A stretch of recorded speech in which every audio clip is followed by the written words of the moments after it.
Hi guys, Ryan here. Today I want to talk about power meters.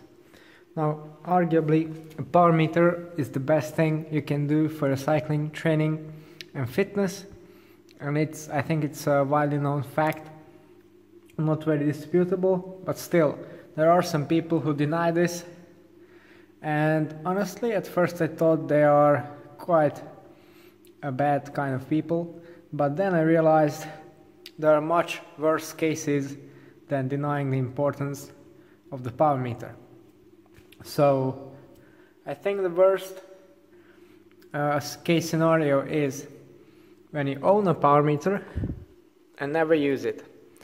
I won't be naming any examples here, but I've met people who own power meters, own multiple power meters, and well, they think that simply by owning one and not looking at the numbers will make them faster. Now obviously this is not true. If you're not doing the training, just having this unit, very expensive, strapped onto your bike is just adding weight. If you're not using it to its full potential, it's a complete waste of money and effort. Then there are people who do have power meters, do look at the numbers, but they don't know their FTP, they don't know nothing about their power zones, etc. So this case is a slight bit better, but really not much at all. What are you using the numbers for? Just entertainment, to keep you entertained on a long ride, or what? You know, if you don't have your power zone set, then, well, you can have basically just a random number generator on there and it won't be any different. I know some pretty serious cyclists and triathletes who they just have it on there and they look at it and that's it. They don't even know what FTP is, and that again kills the point and the principle behind the power meter itself and the reason why it was invented. Then the third one, not resetting your power meter. What I mean by this, a lot of head units and devices call this calibration. No, you can't calibrate your power meter properly when it's on your bike. That's done in a lab when it's being manufactured and made. That's when calibration is done. What you are doing with your head unit is zero resetting your power meter. What does that mean? A zero reset tells your power meter that, okay, this is the state with no load.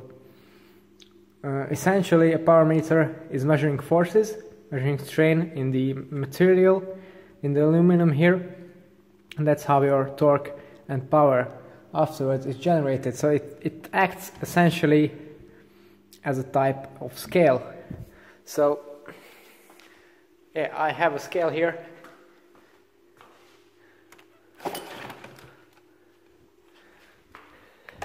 It works the same way. When I turn it on, it says 0, so it's 0 reset. And if I measure something, it's going to be accurate and consistent.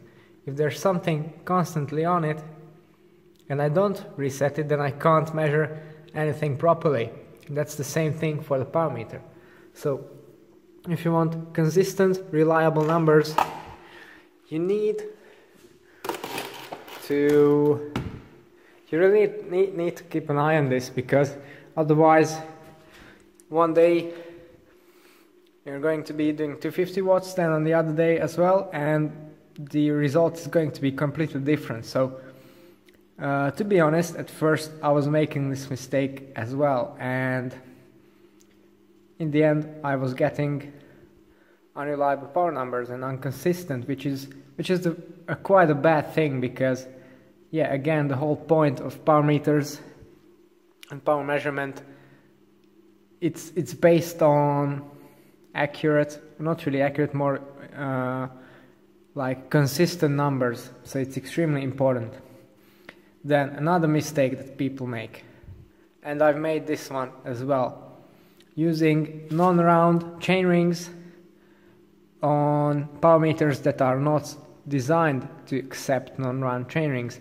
Now of course you can fit them, but the power measurement will be just skewed. I've done this last season with the air coach ring, and it wasn't very off, like for example with an O symmetric ring or a QXL ring, but there were some inconsistencies within the measurement. So that's another another thing to keep in mind. A very common mistake in power meter training is focusing too much on pacing and focusing on staying below threshold and FTP. Is that a good thing?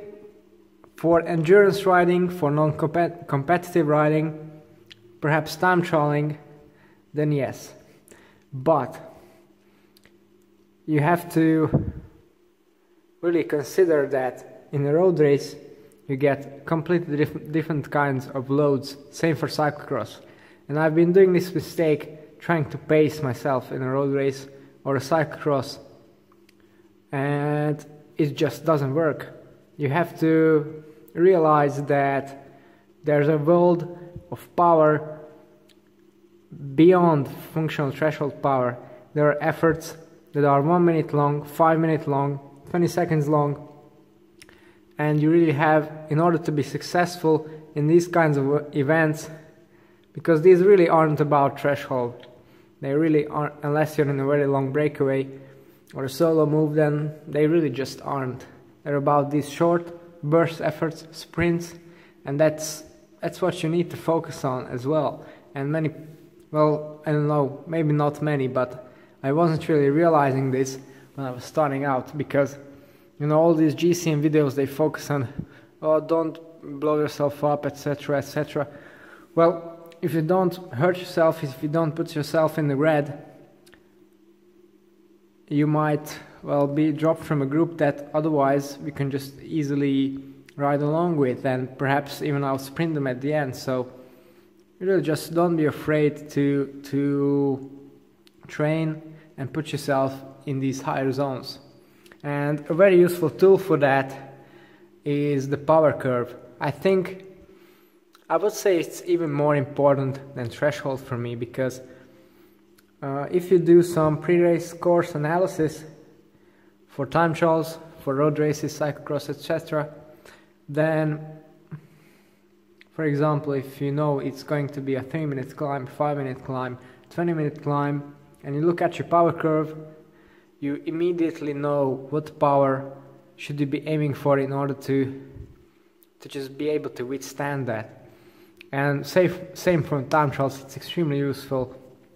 If you got a 1 hour time trial, 20 minute, 10 minute, 5-minute prologue, etc., a power curve is a very, very powerful tool. I think more powerful than just your threshold, definitely more useful in these types of events. Okay, so these are the mistakes that I've seen people make quite often, and some of these, well, I've made them myself.